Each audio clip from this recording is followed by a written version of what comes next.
fun is this? Sheep hunting with backpacks. Yippee, yippee, yippee ki-yay. Maybe we'll go over some gear in a bit. I'm dry and comfortable, believe it or not, even though it looks like hell. I'm really comfortable right now. Alright. It didn't happen, we didn't get the sheep. And now it's a blizzard and we don't know where the sheep went. But we saw a 3-year-old ram, 2 ewes and a lamb. And, I don't know, I guess we got about 10 miles to go or something to get to some firewood. We're almost out of food and we don't have a map. We don't know where we are. Yeah.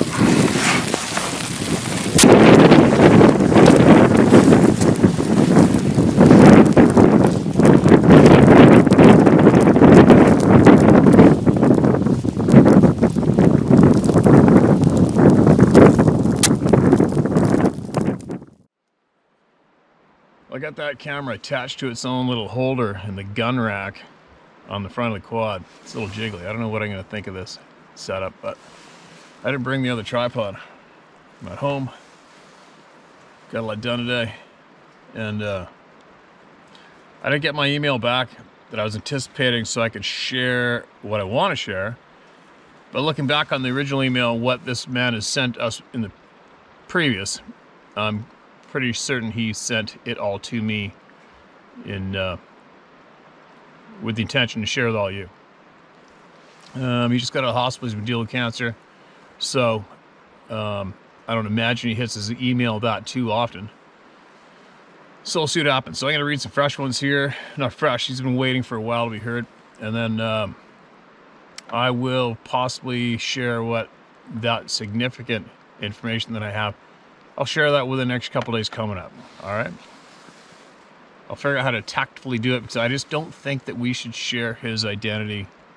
I don't think we should at this moment because he has a lot more that he wants to share with us and it's very significant shit. Okay, you guys, like it's for sure stuff that some people just don't want us to know. But we're going to know about it. So, on that note, let's see what we got. All right, I'm going to try to keep steady so that camera doesn't jiggle too much, give everybody a headache. I'm not sure how I feel about this one. We'll have to see what it looks like on the screen when I get back because, let's face it, there's something to be said about being able to set up the other camera and have a whole pile of the screen looking at the backdrop where I am, right? It's starting to rain here. I don't know if that thing's waterproof or not. I guess we're going to find out. This is titled, It Healed Me. I've been following you for 4 years on YouTube. My story is of like none other. Last year, February 6, 2021, I had an encounter that totally changed my life. I'm a hoe processor operator for 33 years now. I suffered with arthritis in my shoulders, elbows, wrists, and knuckles for the last 8 years. It has been really bad. It all was about to change though. I was logging 1 hour south of Dawson Creek / Beaver Lodge, right on the BC-Alberta border. Been there. February 6th is key timing to this story, for it's my son's birthday. Let's back up to when I first got to the logging block on January 17th, 2021. I rode it with the crew in the company pickup truck. Every morning laying across the road were 6 to 8 20 to 25 foot poplar trees with stumps still attached and dirt on the roots still. Shit. The driver and the guy in the passenger seat would get out and use the chainsaw and cut them up and swing the trees into the ditch, clearing the roadway. This happened every morning for a week or so. I knew right away what was going on. My head was on a swivel at all times. I watched the guys in the headlights removing the trees, giggling to myself, this can't be happening. But it most certainly was. I asked the guys what was doing this, and there was no comments. The closest trees were 100 feet away. Typical clear-cut logging road. Holy shit, that's crazy. I would have loved to have seen a picture of that shit. On February 6th, I was done running processor. It was 4 p.m. Started driving out of the block. There's a swamp we drive through and always stopped on the swamp mats to get ready for the hour drive back to Beaver Lodge. My 6.7 liter deleted and chipped, deleted and chipped Cummins was running. I was standing on the swamp mats, just put my runners on and walked over to the passenger side of the truck for no reason but to pee.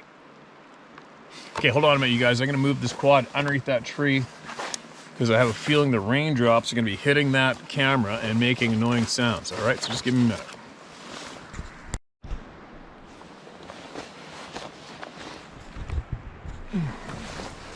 All right.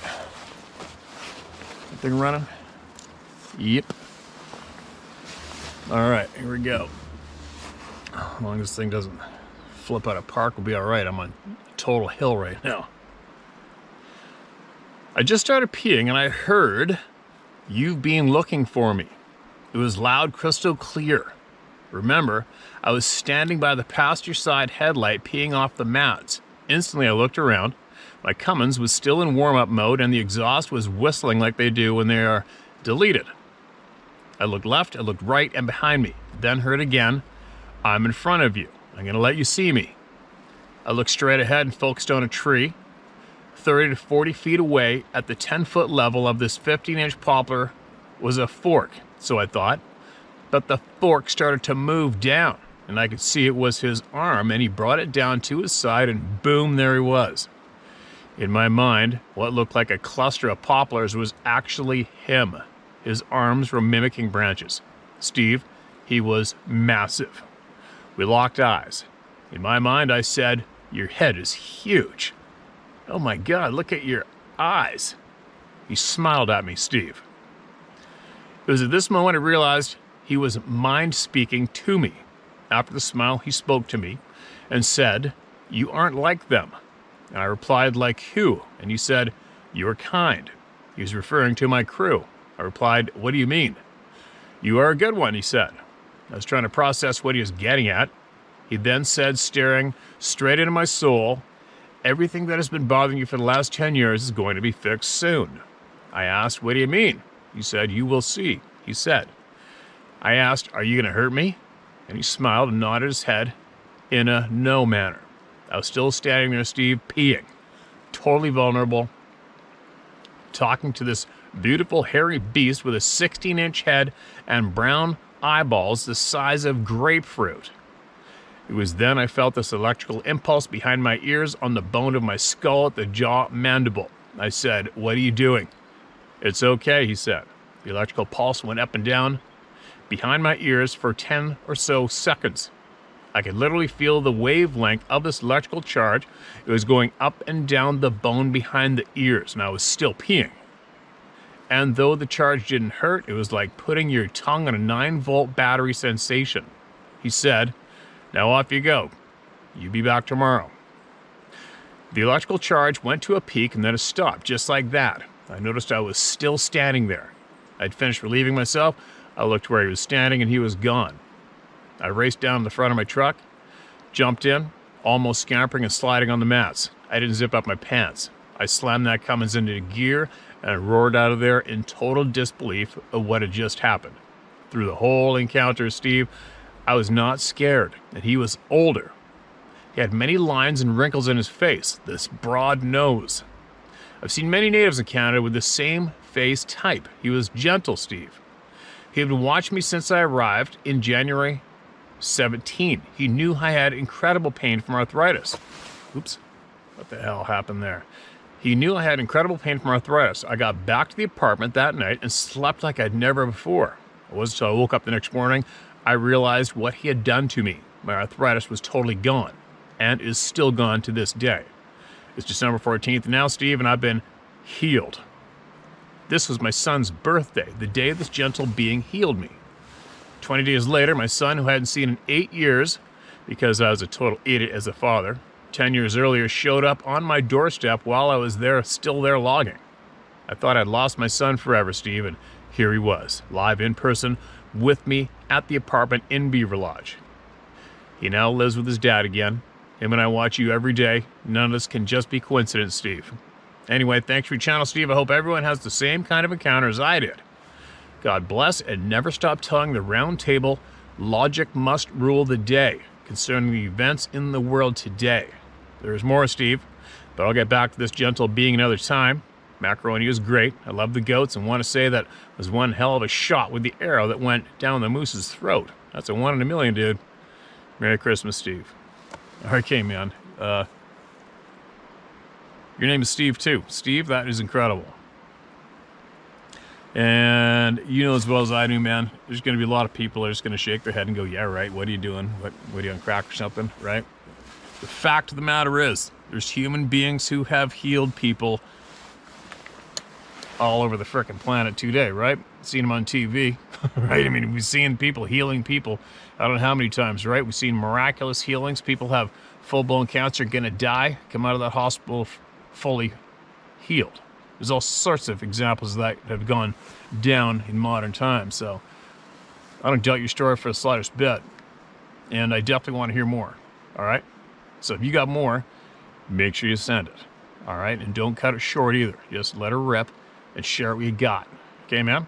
I'm absolutely interested in hearing, okay? I'm usually not too far away from there a couple times a year. Who knows? Maybe one day, if I do finally make sure I cut enough time away, I will do that loop that I want to do this whole province and meet people. Maybe we could even go there. Who knows, right? And share your story with me and bullshit with me, and we'll show the people our conversation and where this went down, possibly, right? It's just an idea. That's an incredible story, man. Appreciate you sharing that. All right. I'm totally sitting on an angle like this right now. You probably can't tell the camera, but... More encounters and info is the title of this one. Hi, I wrote you earlier and sent pictures. Sorry I hit send before checking anything by accident. Then sent pictures separately. I grew up in Warren, Pennsylvania. I learned to sabe in the early 70s from the Gimlin film, watched it with my family. I was about 4 or 5 years old. So it was about 77 or 78. I got home from school and it was about 3 p.m. This would have made me 9 or 10 years old. My father asked me if I'd like to go out hunting for the last hour to hour and a half. Of course I did. It was no more than 10 minutes and we were in the backyard hunting. Our house was, as soon as we walked out to the back door, we were hunting. We walked 3/4 of a mile and sat on the edge of a ridge, which fingers out to a meadow. With an hour of light left, we picked up a tree and cleared the leaf from its base. I know that it had been a little while because I started to get a bit bored and was moving. My dad said, you have to stop moving and just move your eyes and head slowly. Now, even though I had been moving, it was silent because of the no leaves under our feet. It was only a minute and we heard what we thought was a deer. It was loud, but we couldn't see anything moving. I said to my dad, where are they? It was then we heard loud sniffing. It scared me and I moved. Then the low growling started. It was on my side of the tree. My dad moved faster than I ever saw him move. Somehow, I ended up where he had been standing, and he was standing on the edge of our moved leaves on the ground. He did not shoulder his gun, but he was in the ready position to go off on anything. And he started yelling, you just keep moving, keep going. We never saw anything, but it should have been there. He said nothing on our way home, just moved as fast as we could. As we broke the backyard, he said, don't tell anyone. A few years later, when I turned 12 and started carrying the gun, I did ask him about it, and he said when he was younger, it was the first day of the season and he had not gotten to sight in his rifle. So the guy who he was with said, take a shot at that stump and we'll see how close it is. He agreed as he pulled up to shoot. He said that that stump stood up and walked away. Oops.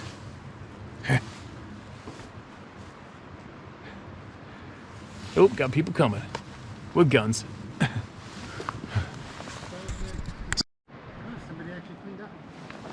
I'm just making videos.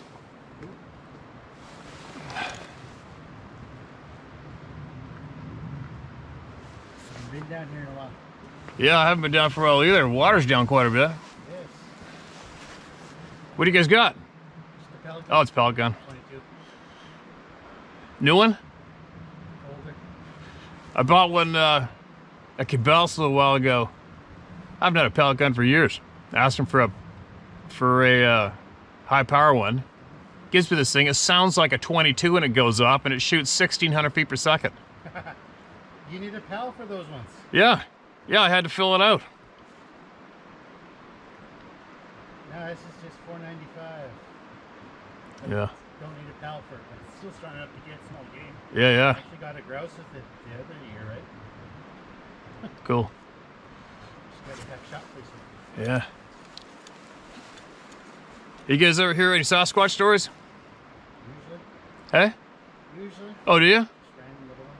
You seen any? No. I seen them. I hear the stories and noises of people. Yeah. You might want to. I got a YouTube channel. I've been guiding for big game up north for like 20 years. And I ran into my first one when I was 18 near Port Renfrew. Oh, for nice. Yeah. And then I was starting to share the story. People on YouTube were bugging me, asking me if I ever seen him.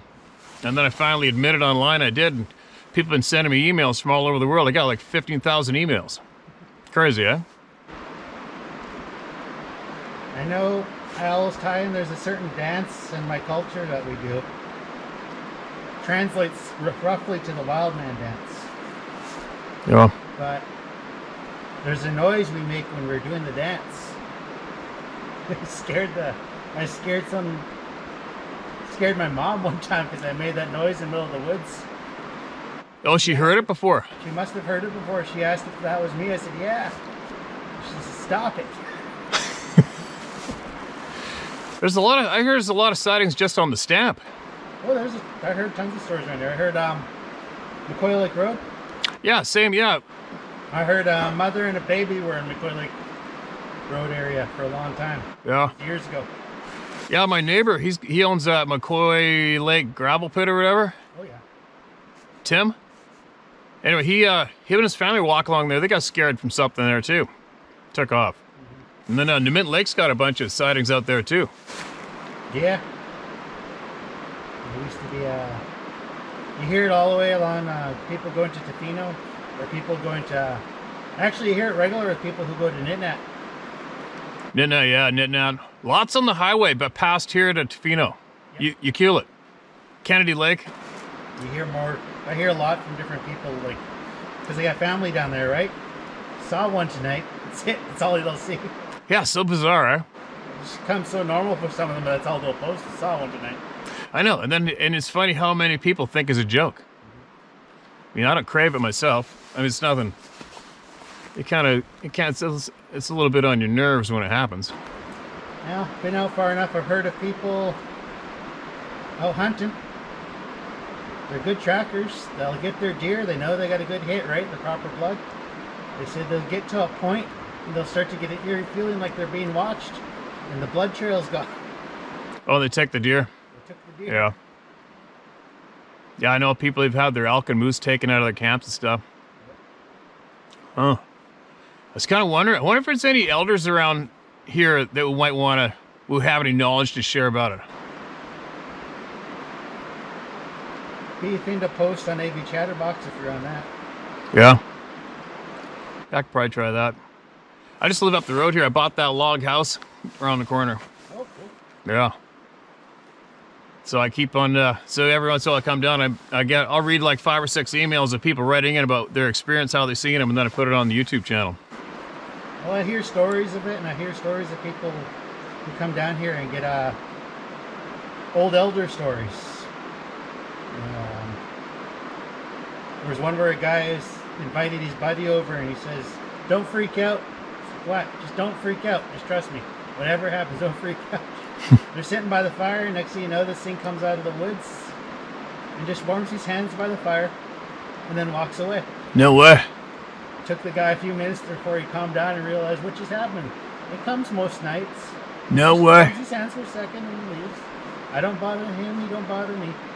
Around here? Yeah, it was a long time ago. No kidding, eh? Crazy.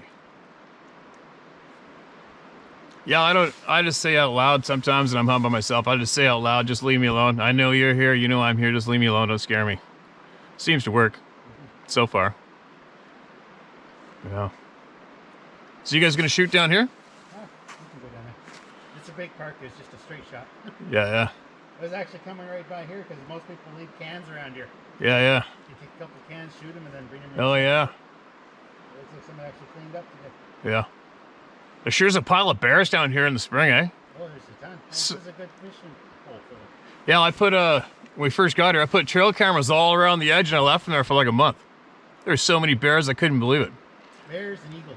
Yeah, and you wouldn't believe it, the owls were catching crayfish at nighttime and eating them in front of the camera on that bank. Nice. Yeah, who would ever thought that, eh? Never thought they'd catch crayfish. Yeah, he's one after the other. Crazy, eh? See him catching all the mice and stuff, but not crayfish. Yeah. Yeah, that's pretty cool to see. Yeah, you see a ton of bears down here. Actually, it's a great place to tube from. There's some big ones. There's a couple of real big ones here. Yeah. I got lots of moose and elk in the freezer. Got to keep it on the side. Yeah. Well, This is real quiet anyway. I'm not worried about it. You won't hear it. Wait for your video. Okay, thanks, man. How cool was that? So that is a First Nations man, and his son looks to be about 12 or 13. And he's got a crossbow, and they got a pellet gun for the boy, and they're down here to shoot. And I hope to God that microphone picked up what he was telling me. And did you hear me just said some of the elders said right down here, around here, or nearby here, he would be having a fire, and told his friend, he said, don't freak out. No matter what happens, don't freak out. And they're at the fire, and he said this Sasquatch all of a sudden comes out of the timber, squats by the fire, warms his hands, and carries on. And he said, did you hear what he said? I hope you did hear. I hope this microphone picked that up. But he said that it just warmed his hands and carried on. And he said, he doesn't bother me, I don't bother him, and he's been doing this for a long time. Crazy. Right off the bat. And he didn't even look at me strangely, oddly at all when I cracked open the Sasquatch topic. Cool. Hopefully that made it into the video, and I will share that as well. And hopefully I can run into those people again sometime and pick his brain a little more. Maybe make new friends.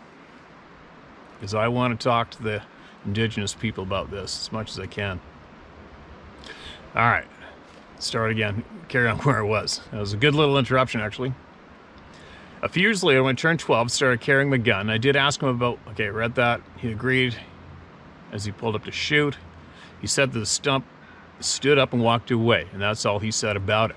Like I said, we lived where, out in the front or back door within 2 minutes, you were in the woods. I hunted for 6 years, having areas that I knew I was being watched, but we needed to put deer in the freezer. Next was 1987. I was on my way to a camping spot very near the Allegheny National Forest. I had worked and had to meet my friends in the woods. I was walking when I noticed movement to my left and up at the top of an old logging road bank. It was standing behind a tree that forked about 5 feet off the ground. I was seeing movement from something swaying. I believe that was the first time I set eyes on them, but it was still not what I would call it a slam dunk in the way of sightings. Sorry, Steve, I said I am disabled and I have a hard time sitting this long. I'll keep going. I will keep going. There is much more to come. This only got us to 17 years old. Thanks, Steve. Matt, I will keep sending.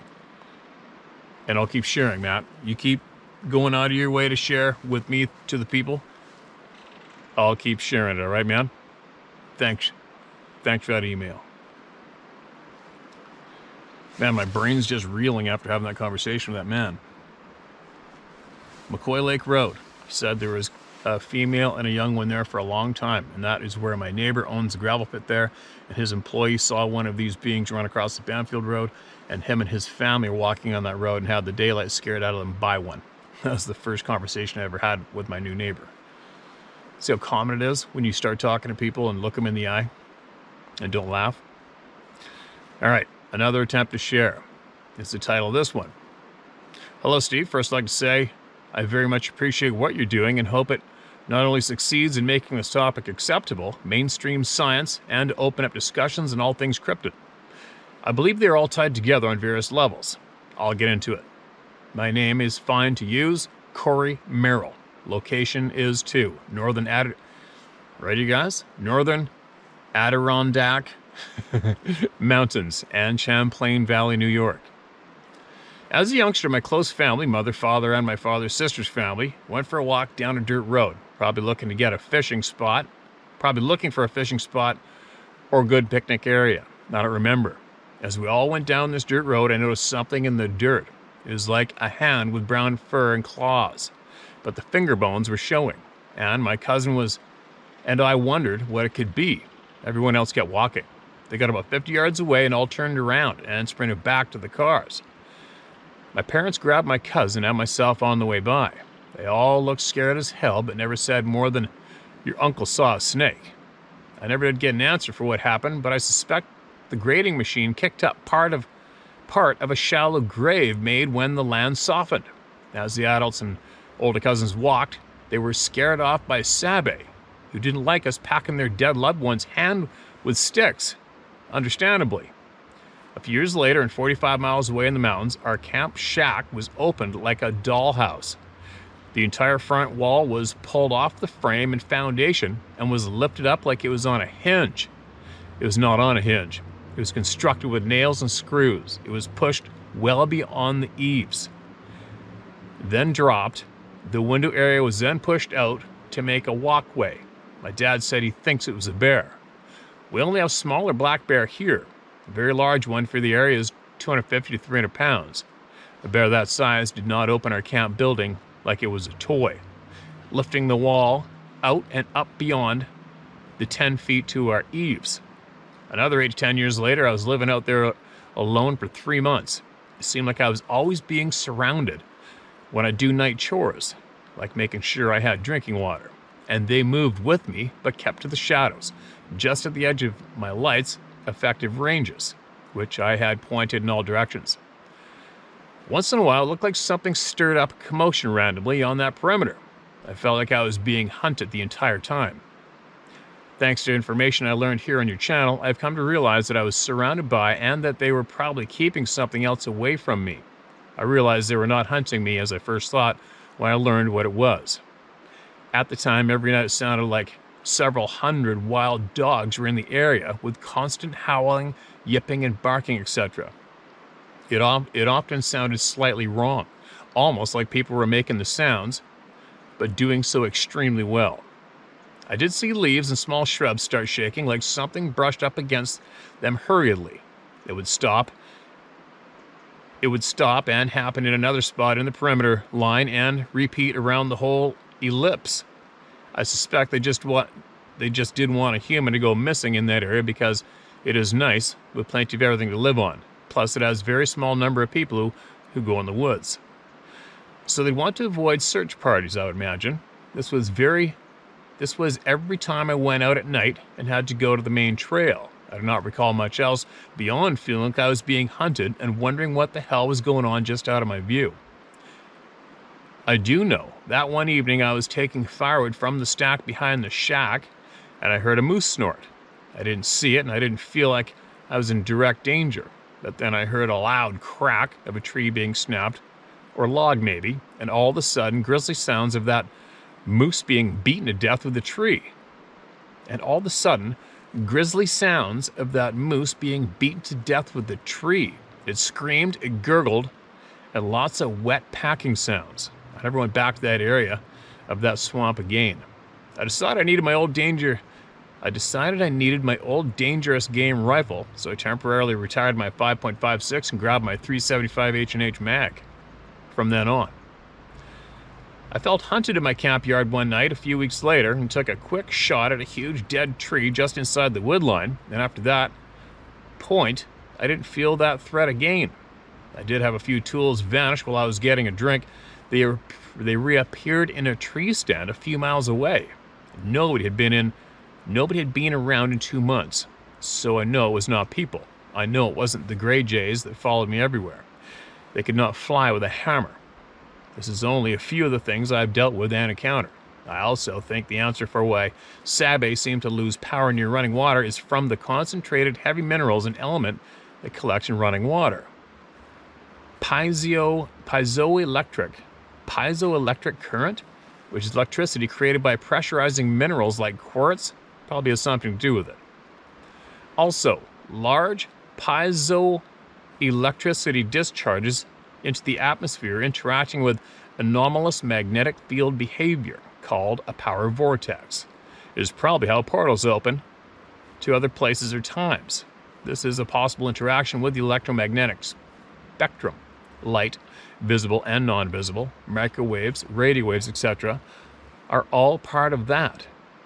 In the light ranges due to light's constant interaction with the quantum realm. I leave it here, as it's already too long, but this just scratches the surface of what I've dealt with. Keeping the knowledge flowing, Steve. You have a good thing happening in a world of bad and stupid. Corey, thanks for that email.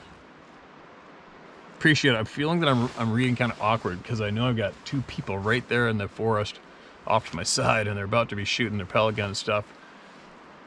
And it's kind of funny. It's kind of funny because I can just feel, you can just feel there's somebody there as well, and it makes my attention go over there from not all of my attention is on reading. It's kind of awkward for me. So I'll try one more, and then I'm going to get moving. All right, you guys?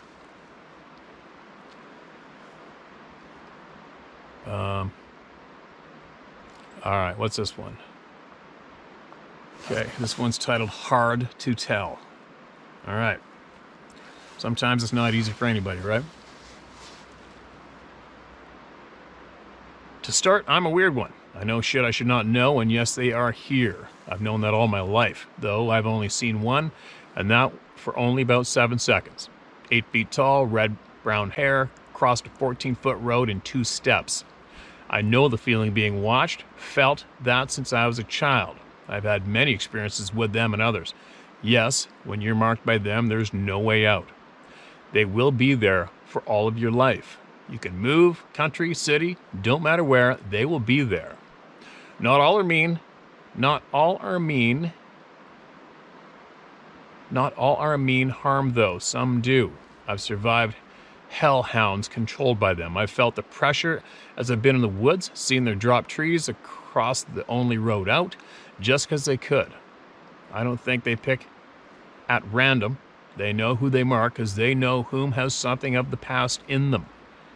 I know I can project my presence like they do, not with the control they do, but something close. I'm working on that. It's in us. It's in all of us. If you feel you can see it as the ones who know do it, that's the evil in the world you feel now. They're projecting it to us all right now to cause fear so they can rule. I've got many things to share, but know that many are not ready to hear. You're going in the right direction, but such knowledge takes time for all to accept. Yes, we are one people, but as you know, people are scared. A person can be smart, a group can be not. Keep going. This is the right path. If you want a name for this, call me Davy DDP. Stay the path, friend. All right, man.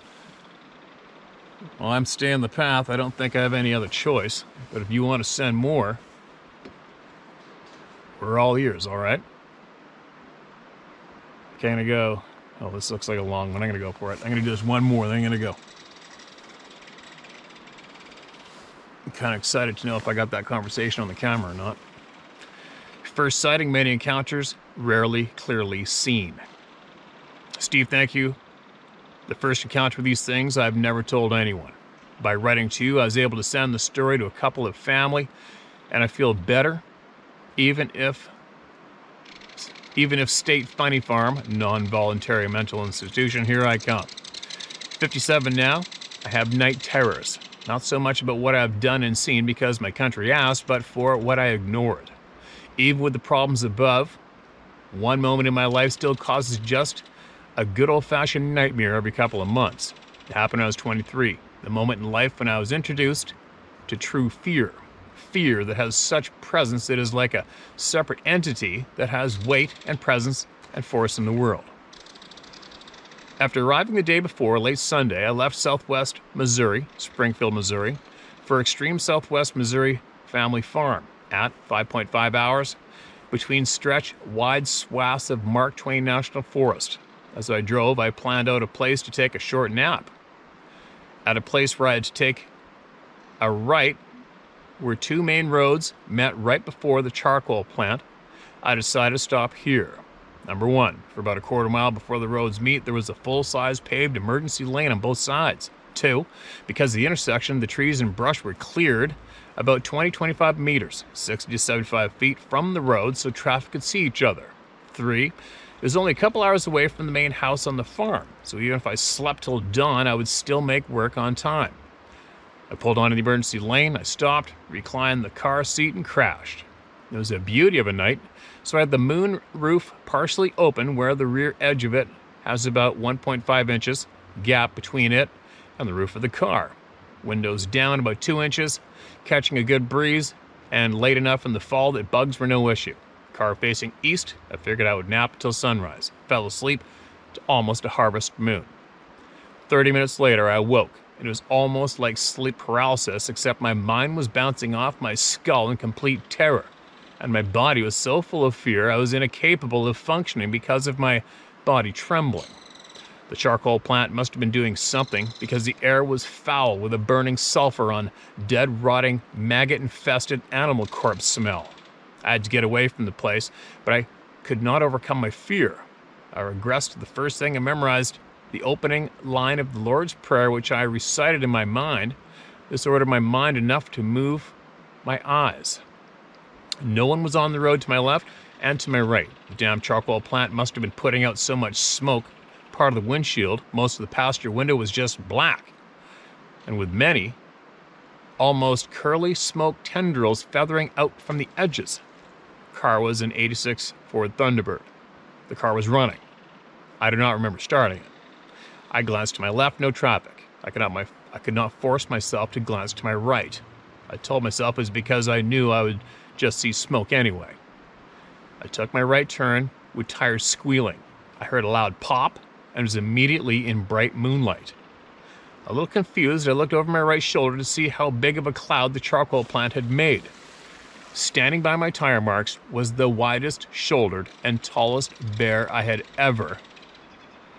I was about 15 meters from my turn and moving rapidly away, and the delusions my mind had been forcing on me so I could minimally function cleared.